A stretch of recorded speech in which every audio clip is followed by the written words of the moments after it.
Fala, bando de louco, tudo bem? Vamos direto ao assunto. O Corinthians vai à CBF para se proteger das reclamações do Grêmio depois do empate em 2-2 ontem na Neoquímica Arena.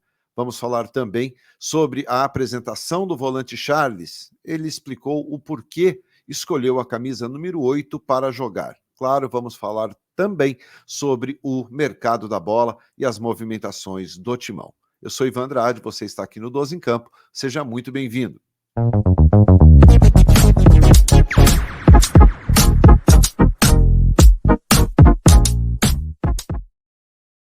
Muito bem, 12 em Campo indo direto ao assunto na tarde desta sexta-feira, dia 26 de julho. Vamos começar falando sobre o empate ontem em 2-2 na Neoquímica Arena entre Corinthians e Grêmio. O jogo ficou marcado, muito pela reclamação do Grêmio em função de um pênalti cometido pelo Kahneman no Romero aos 24 minutos do primeiro tempo. Na minha opinião, o movimento do Kahneman ali com o braço, não sou árbitro de futebol, apenas a minha observação com relação ao lance, o Kahneman faz o movimento para segurar ali o braço do Romero. Se o Romero foi mais intenso, se aquele movimento era o suficiente para derrubar o jogador, aí é uma outra discussão, eu não sou árbitro, como eu falei, realmente não entraria nesta seara. Mas, como não árbitro, entendo que o movimento do Kahneman, intencional ou não, ele faz o movimento de segurar ali o braço do Romero. Pênalti, 2-2, e ali o Grêmio começou a reclamar demais. O próprio goleiro do Grêmio, Marquezin, reclamou bastante no intervalo, declarou que o Corinthians estava sendo beneficiado, que o Corinthians não precisava disso. O Renato Gaúcho falou também em entrevista coletiva que era uma vergonha, que a CBF tem que tomar providências, enfim. Começou uma grande pressão em cima da CBF em função deste pênalti. E o que preocupa? No próximo dia 31 agora, teremos 2 jogos contra o Grêmio, um dia 31, outro no dia 7 de agosto, jogos das oitavas de final da Copa do Brasil. E o Corinthians, temendo uma pressão muito grande em cima da CBF, da comissão de arbitragem, na escolha dos árbitros, e realmente o árbitro de ontem era muito fraco. O Alex Gomes, do Rio de Janeiro, não teria condições, ele não tinha condições de apitar um jogo da grandeza que é Corinthians e Grêmio, pela rivalidade, pelo tamanho dos dois times. O árbitro realmente de ontem era muito pequeno. E não podemos ter um árbitro pequeno em uma partida de mata-mata da Copa do Brasil. Então, o Grêmio está fazendo muita pressão junto à comissão de arbitragem, na escolha de árbitro, para tomar cuidado, enfim, aquela pressão velada ali, mas que, de uma forma ou de outra, o Corinthians entende que pode ser prejudicado em relação a esta pressão. Por isso, o próprio Fabinho Soldado falou isso hoje e o presidente Augusto Melo, eles vão se reunir com a CBF para se posicionar também, posicionar o clube em relação a essas manifestações do Grêmio. Então, o Corinthians quer se precaver e se proteger para que, nas partidas da Copa do Brasil, não tenha nenhum tipo de problema com relação à arbitragem. Acho que o Corinthians está certo, tem que ficar de olho em relação a isso, tem que a CBF fazer o seu posicionamento também e mostrar que o clube está atento a qualquer movimentação e qualquer pressão externa. Então, com relação a isso, o Corinthians está já tomando as suas devidas providências.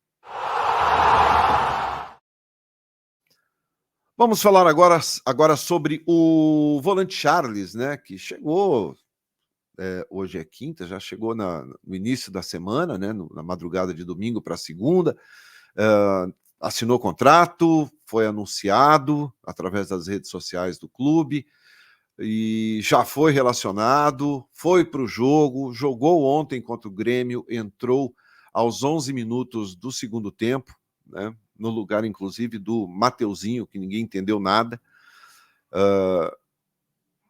Mas, enfim, aí é uma outra discussão, é uma outra questão. Mas participou do jogo, evidentemente que ainda fora de ritmo, evidentemente que ainda sem o time, sem entrosamento, mas o Ramon Dias não tem se poupado com relação a isso, né? O jogador chega, ele coloca em campo, ele fez isso com o Alex Santana, com o André Ramalho, com o Hugo. Então os jogadores vão chegando ali, já vai para o jogo. E não foi diferente com o Charles. Durante a entrevista coletiva dele, ele destacou alguns pontos, né, sobre a versatilidade dele, que já atuou como primeiro e também como segundo volante, pode ajudar ali no meio-campo de qualquer forma, se mostrando muito intenso, né, tanto dentro de campo quanto fora de campo, ficando à disposição da comissão técnica para atuar ali em qualquer função do meio-campo.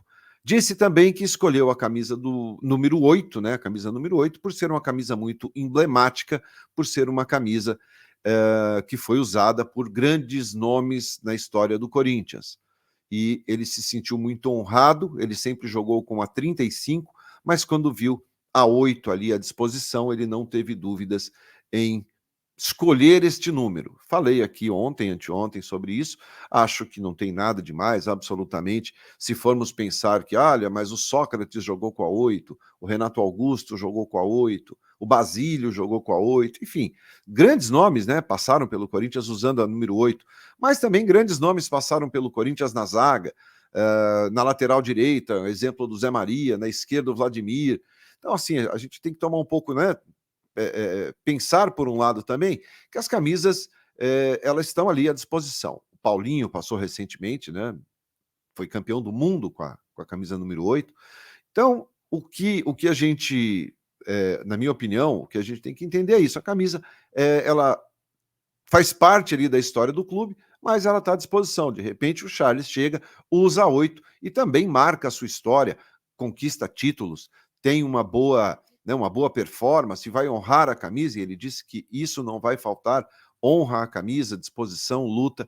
Então, eu não vejo problema nenhum em ele usar a camisa número 8. O Charles, que assinou por 4 anos, né? 4 anos de contrato, um contrato até longo. O Corinthians, o contrato que inclusive termina após o mandato do presidente Augusto Melo, né? Então, normalmente, os contratos são feitos ali, em geral, né, no bom senso, enquanto o presidente tem o cargo, né? Mas o Charles acabou fazendo um contrato um pouco mais estendido ali por 4 anos. Então, Charles já oficialmente apresentado, já deu entrevista, já jogou, fica à disposição para a partida de domingo. Corinthians estreia domingo no segundo turno contra o Atlético Mineiro, lá em Belo Horizonte. Jogo difícil também, fora de casa, é onde o Corinthians precisa urgentemente pontuar, fazer mais vitórias fora de casa para para começar o segundo turno pouco mais tranquilo. E no mercado da bola, o Corinthians continua buscando reforços, principalmente neste momento, para a lateral esquerda e para o setor de ataque. Eu trouxe já pela manhã o vídeo falando do Gonçalo Plata, falando também sobre o Solari, tá? Jogadores que são atacantes, mas mais de beira de campo, não são centroavantes, mas jogadores que o Corinthians pode investir aí algum valor para reforçar ainda a equipe durante esta janela. Com relação ao lateral esquerdo, Enzo Dias, jogador do River Plate, também está na mira. Se você gostou do conteúdo, deixe seu like e eu te espero às 9 da noite aqui no 12 em Campo, na nossa live, e aí a gente bate um papo discutindo todos os assuntos relativos ao Timão e tudo aquilo que aconteceu de hoje lá, tudo aquilo que aconteceu hoje lá no CT. Legal? Muito obrigado pela sua companhia, eu te espero às 9 da noite aqui no 12 em Campo. Valeu, tchau.